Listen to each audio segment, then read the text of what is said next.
most of the research funding goes into breast cancer, and the reason for that is that it has now become a treatable cancer. And once we know that you can treat a disease, the excitement really increases about pouring in more research and more funding into getting a grip on that disease process. Halstead thought it was a local disease and recommended big, big surgeries. Bernie Fisher thought it was a systemic disease and said that there was no need to do anything local because all you needed was systemic treatment.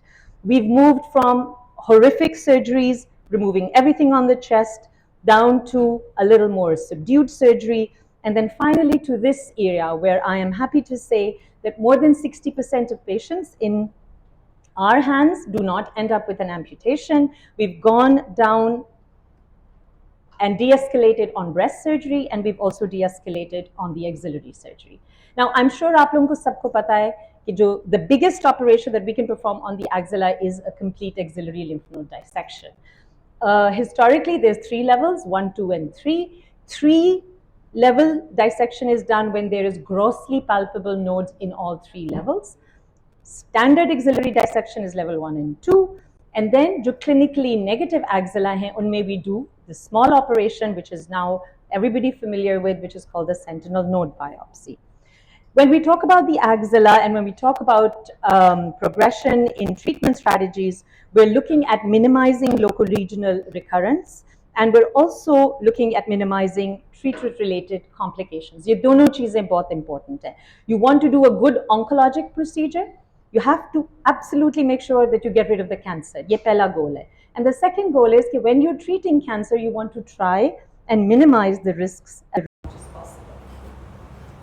The reason that I have a special interest in axilla is because it is the most important prognostic factor when we're dealing with breast cancer.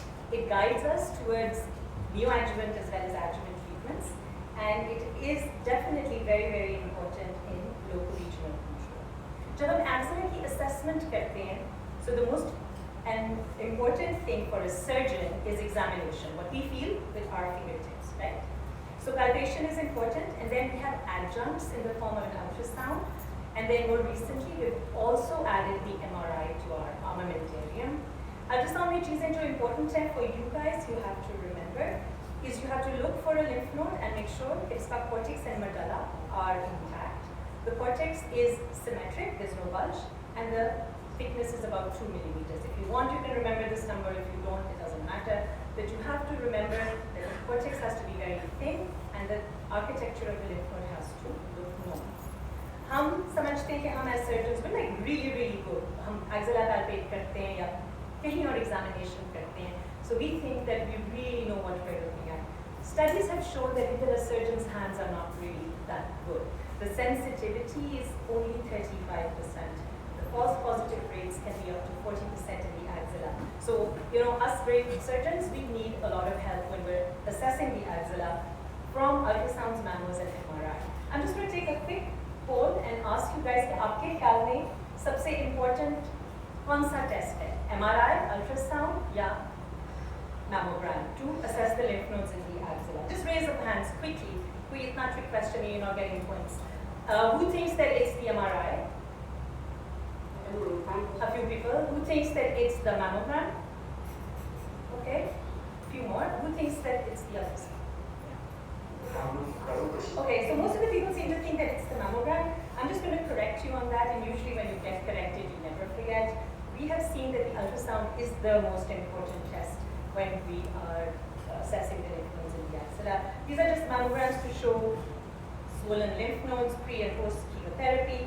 These are just some vague, rough MRI pictures. Big lymph nodes in the axilla can be downstage on MRI. Lekin accuracy of the ultrasound is the best. The specificity is more than 90%. Positive predictive value is 90%. So when we're assessing the axilla for anything, please remember what we rely on. Mostly, bottom line is the ultrasound. We're going to talk a bit about sentinel node biopsies, and I'm sure कि आप सबको पता है कि sentinel क्या होता है, so I'm not going to go into detail with that. Through the years, it's evolved into an extremely accurate, very low morbidity, very, very good test to assess the axilla. We have a few contraindications to sentinels, जो आहिस्ता आहिस्ता कम हो रही हैं, but the most important contraindication to a sentinel node biopsy now, which is left, is the inflammatory breast cancer. I think the only absolute no for a sentinel is an inflammatory cancer to date. We just don't do sentinels in inflammatory cancers. Clinically, node positive axilla, again, it's become a little bit vague now, and I'll talk about the Z11 trial and I'll tell you why we still do sentinels in some positive axillas. And pregnancy associated breast cancers again, if we avoid the blue dye with the radioactive tracer, the sentinel is positive. So number 1 and number 3 are partial contraindications. Number 2 is the absolute contraindication. When we talk about a clinically negative axilla, so we're going to start with that. Patient आपके पास आता है, आप examine करते हैं, axilla में कुछ नहीं है, आप ultrasound कराते हैं, mammogram कराते हैं, MR कराते हैं, lymph nodes completely normal लग रहे हैं. So what do you do to this patient? We're going to take this patient to the operating room. अभी हम breast का scenario दरमियान में नहीं ला रहे हैं. I'm only going to talk about the axilla, so don't think that when I'm talking about the axilla, we're discussing the breast tumors with that. We're not. इस वक्त focus सिर्फ axilla पे है, so I'm only talking about that. Clinically negative axilla, when they go for surgery, the Z11 trial is what guides us about what needs to be done. It was a prospective randomized trial. They took in T1, T2 tumors.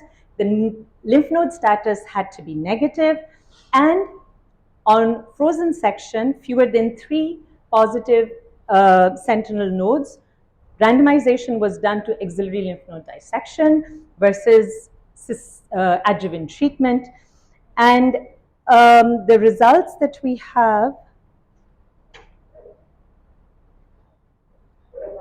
oops.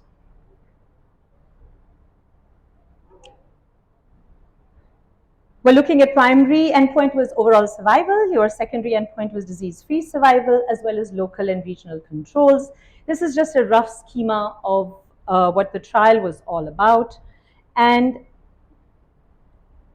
the results were quite surprising at the time when this was published. We saw that there was really no difference between the 2 subgroups of patients, and is established for all future references that for low volume disease in the axilla, we're talking about a clinically negative axilla to start with, it is okay to leave these patients with 1 to 2 positive sentinels and not go ahead and perform a complete axillary lymph node dissection. In the interest of time, I'm just going to talk a little bit about frozen section, and in terms of with these upfront patients, if a frozen section is essential or not.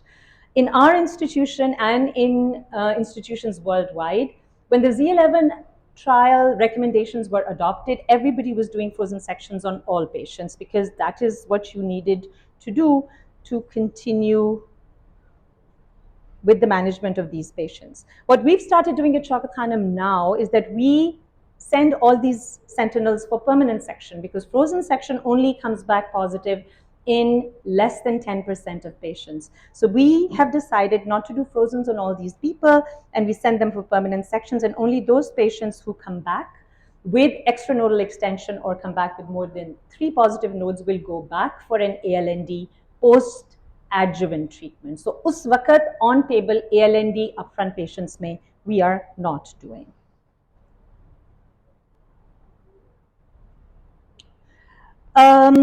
I'm just going to touch a little bit upon the Amorose trial, which was similar to the Z11 trial, and the only difference in this was that they added axillary radiation therapy as the second test arm to the standard arm of axillary lymph node dissection. And as expected, the curves were very similar again. So if you were kind of following the Amorose trial, we tend to see that for these clinically negative axilla, 1 to 2 positive sentinels if you put them through to systemic treatment or if you put them through to radiation therapy, there is no difference in overall survival, and there is hardly any difference in local regional survival. So the Centena trial is something that I've had a lot of interest in, and it answered 2 main questions for me. एक question ये था कि अगर हम sentinel node biopsy किसी patient की करते हैं, can you go back and do a second sentinel node biopsy on that same patient, supposing after chemotherapy or in case they have a recurrence or something like that. You may have questions in the exam about this. एक patient आया, आपने sentinel किया, can you go back and do a second sentinel? Is there a second tier sentinel which is present in the axilla? So that was the question that was answered very nicely in this trial. And the other question was that is it okay to do a sentinel in patients post-neoadjuvant? Because us waqt hum sari axillary staging in the early 200s after the 1990s were being done up front. So the patient would come, hum pehle axilla stage karke phir neoadjuvant ke liye bhej rahe the.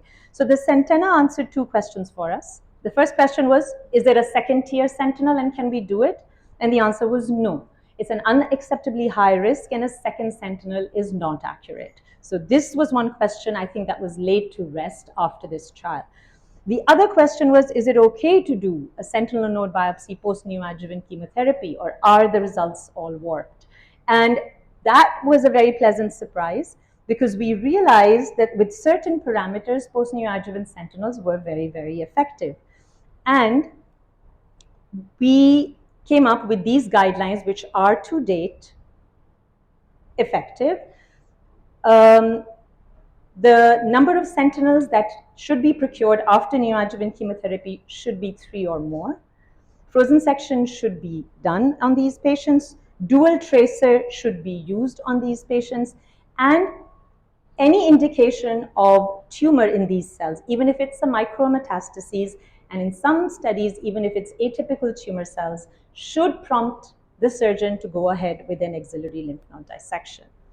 The other thing that's important now as we go along the route of de-escalation of axillary surgery and with these patients, we wanted to come up with a scenario where if we started out with node positive patients and we wanted to give these patients neoadjuvant chemotherapy, is there a way to prevent these patients from getting a complete axillary dissection if the nodal burden was not too high?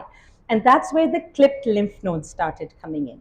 So now in our hospital and in most centers, if a patient comes in with low burden axillary disease, even if the lymph nodes are positive, they can be clipped at the time of initial presentation, and post-neoadjuvant chemotherapy, if these clipped lymph nodes are removed, then that accurately gives us a staging for the axilla after downstaging with systemic therapy.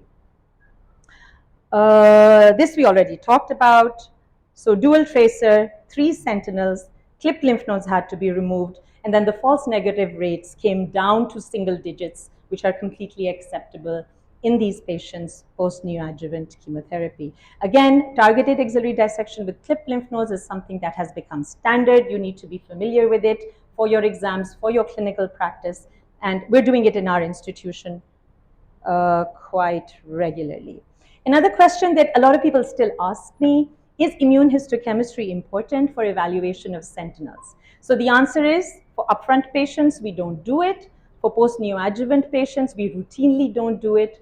And it is now only done in selective cases where we're on trial, trying to figure out if there's any further de-escalation that can be done.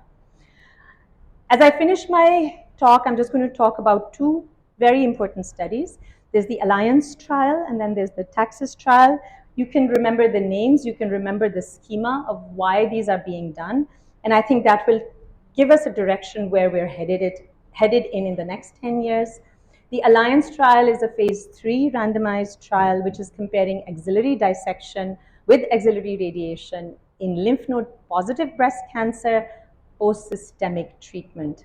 All of this has become possible for us now, I think, and a big credit needs to be given to our oncology colleagues, because all these advances and de-escalations in axillary surgery and breast surgery have become possible because our systemic treatments have become absolutely phenomenal. For the triple negative patients, for the HER2 positive patients, once they get their complete targeted treatment and neoadjuvant, the complete pathologic response is now in the range of 55 to 60%, which has made this de-escalation in axillary surgery possible. So in the Alliance trial, for node positive sentinels, the randomization is to standard ALND and XRT, and it's being compared to just axillary radiotherapy and nodal irradiation. This is what the trial is about. The final results are not out, but the preliminary data does suggest that there should not be any difference, or probably will end up being equivalent regarding local survival, disease-free survival, overall survival, local relapse, disease-free survival, and overall survival if these patients complete their systemic treatment, which is, I think, what's going to be the main highlight. The other very exciting trial is the TAXIS trial, which again is a randomized controlled phase 3 trial. And what they're talking about now in the TAXIS trial is the tailored axillary surgery, which is again a little bit of a new concept. They're selecting removal of suspicious nodes on palpation. They're removing sentinel nodes seen on visually by blue dye, as well as with the radioactive gamma probe, and selective removal of node which was localized with pre-treatment clipping. So all these suspicious nodes that you can identify with the different modalities that we have available are removed, and then the randomization again is to irradiation versus surgery. Just in summary, again, to specify what I spoke about, de-escalation is possible for the surgeon because the oncologist has become so good at treating the disease, which is breast cancer. And now we can go down and decrease the complications on our patients, but still remember to do the first and the foremost important thing, which is make sure you do a proper cancer operation. Every cancer patient is different. Treatment has to be tailored to the given patient. Multidisciplinary treatment planning is essential. It is very, very important to identify patients who will have systemic treatment up front and which patients will require axillary dissection versus axillary sentinels and radiation later on. Pre-neoadjuvant systemic treatment parking of radio-opaque clips or any other modality for identifying them has become standard of care. Post-neoadjuvant sentinel, again, in the clinically negative axilla has become standard of care. False negative rate of post-neoadjuvant sentinel is reduced by using blue dye as well as radioactive tracer. 3 or more lymph nodes need to be removed. Targeted axillary dissection, removing all clipped nodes needs to be done. And evaluation with IHC where available easily and quickly can be done. Otherwise, cytokeratin should be sufficient. Long-term oncologic implications are unclear, but everything is looking very, very promising towards our patients of breast cancer in the future. Those who respond to treatment, those who go to a clinically negative axilla will hopefully do very, very well with minimum surgery. Thank you very much. So I think we're going to have a discussion at the end of this session, and we can take questions at that time. Or if there's any specific question that needs to be addressed, we can do it after the session as well. Thank you.